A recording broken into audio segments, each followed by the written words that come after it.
इस्लाम वालेकुम अली, क्या हाल है आपका? वालेकुम सलाम, मैं ठीक हूँ हुस्न, आप सुनाओ। मैं भी ठीक हूँ। और क्या हो रहा है, क्या आप मुझे कुछ बताओगे? कुछ भी नहीं हो रहा हूँ, मैं आपको कुछ सुनाऊंगा आज। अच्छा जी, क्या सुनाओगे मुझे? मैं आज आपको एक वाक़या सुनाता हूँ। कौन सा वाक़या सुनाओगे? कौम सबा का वाक़या सुनाता हूँ। कौम सबा पर अल्लाह के अज़ाब का वक़ाहल सरसार की एक कौम जिसे कौम सबा भी कहा जाता है, अल्लाह ताला की बेशुमार निमतों के अंदर ज़िंदगी गुजार रही थी। ये कौम एक अजीम तहजीब व तमद्दुन की मालिक थी। हज़रत दाऊद अलैहिस्सलाम और हज़रत सुलेमान अलैहिस्सलाम की बाज़मत हुकूमतों के बाद इनकी हुकूमत ज़बान ज़द ख़ास व आम थी। कहा जाता है कि ये लोग गंदम के मगज़ से आटा पसकर रोटियां पकाते थे, लेकिन इस बड़े बरअक्स वो इस कदर इसराफ करने वाले और नाशिक्र थे कि इन्हीं रोटियों के साथ बच्चों का पाखाना साफ करते थे। बाद अज़ां इन आलूदा रोटियों को इकट्ठा करने से एक पहाड़ बन गया था। फिर एक सालेह शख्स ने वहां से गुजरते हुए एक औरत को देखा, जो रोटी के साथ बच्चे के पाखाने के मकाम को साफ कर रही थी। इस शख्स ने औरत से कहा, तेरे ऊपर अफसोस, खुदा से डर, कहीं ऐसा ना हो कि खुदा तेरे ऊपर अपना गजब ढाए और तुझसे अपनी नेमत छीन ले। इस औरत ने जवाब में मजाक हराया और मगरूराना अंदाज में कहा, जाओ जाओ, गोया कि मुझे भूख से डरा रहे हो। जब तक सरसार जारी है, मुझे भूख से किसी कस्म का कोई खौफ नहीं है।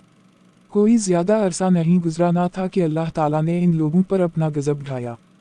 पानी जो कि जिंदगी की बुनियाद है, इन लोगों से छीन लिया। यहाँ तक कि कहता नाजल हुआ। बात यहाँ तक पहुँच गई कि इनकी ज़ख़ीरा की हुई तमाम ग़िज़ा ख़त्म हो गई। आखिरकार वो मजबूर हो गए कि इन्हीं आलूदा रोटियों पर टूट पड़े, जो इन लोगों ने इकट्ठी करके पहाड़ के मानंद ढेर लगाया हुआ था। बल्कि वहाँ से रोटी लेने के लिए सफ लगती, ताकि हर कोई वहाँ से अपने हिस्से की रोटी ले सके। कुफरान नेमत कहता और इनकी बदहाली के बारे में मुतअद्दिद रिवायत मौजूद हैं। सूरह नहल की आयत नंबर 112 और 113 में इरशाद होता है, और अल्लाह ने इस बस्ती की भी मिसाल बयान की है, जो महफूज और मुतमईन थी। इसका रिज़्क हर तरफ से बाकायदा आ रहा था, लेकिन इस बस्ती के रहने वालों ने अल्लाह की निमतों का इनकार किया, तो खुदा ने इन्हीं भूख और प्यास का मज़ा चखाया, सिर्फ इनके इन अमाल की बना पर कि जो वो अंजाम दे रहे थे। और यकीना इनके पास रसूल आया, तो इन लोगों ने इनको झटलाया, तो फिर इन तक अज़ाब आ पहुंचा कि ये सब ज़ुल्म करने वाले थे। उसे कौम सबा के बारे में एक और वाक़या बयान होता है कि इन लोगों ने अपनी ज़राअत को बेहतर तौर पर काश्त करने के लिए पानी ज़ख़ीरा करने की खातिर बलख के दो पहाड़ों के दरमियान एक बहुत बड़ा बंद मरब तमीर किया हुआ था। सूराख और दूसरे पहाड़ों से गुजरा हुआ पानी इस बंद में आकर वाफिर मिक़दार में जमा हो जाता था। कौम सबा ने इस पानी से सही तौर पर इस्तिफ़ादा करते हुए वसी व अरीज़ और बहुत से खूबसूरत बागात लगाए और खेती बाड़ी को रौनक बख्शी।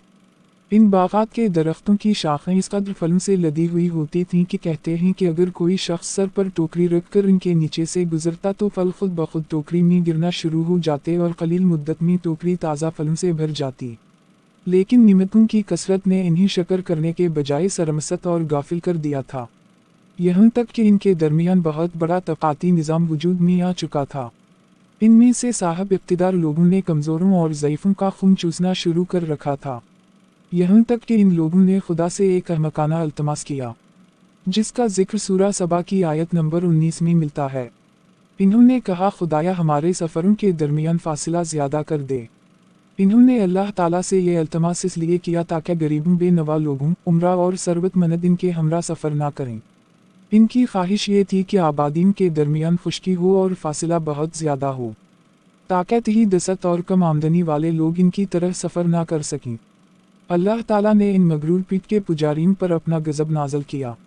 बाज़ रिवायतों के मुताबिक इन मगरूर लोगों की आँखों से दूर सहराई चूहों ने मरब नामी बंद की दीवारों पर हमला करके इन्हें अंदर से खोखला कर दिया। इधर से बारिशें ज़्यादा हुईं, जिनकी वजह से सैलाब आ गया और इस बंद में पानी बहुत ज़्यादा इकट्ठा हो गया। अचानक बंद की दीवारें टूटी, इससे एक बहुत बड़ा सैलाब आया, जिसमें तमाम देहात, आबादियाँ, माल मवेशी, बागात, खेतियाँ, इनके महल और घर पानी में रिख होकर नाबूद हो गए। इनके बागात और ज़राअत में से सिर्फ बेरी के दरख्त और कुछ झाड़ियाँ बची थीं। खुश अलहन परिंदे वहाँ से कूच कर गए थे, जबकि अलूम और कून ने कौम सबा के खंडरात में अपने घोंसले बना थे। इस बात का जिक्र सूरह सबा की आयत नंबर 15 और 16 में मिलता है। اور آخر میں سورہ سبا کی آیت نمبر 17 میں قرآن کریم نے اس واقعہ کا نتیجہ نکالا ہے۔ یہ ہم نے ان کی ناشکری کی سزا دی ہے اور ہم ناشکروں کے علاوہ کسی کو سزا نہیں دیتے۔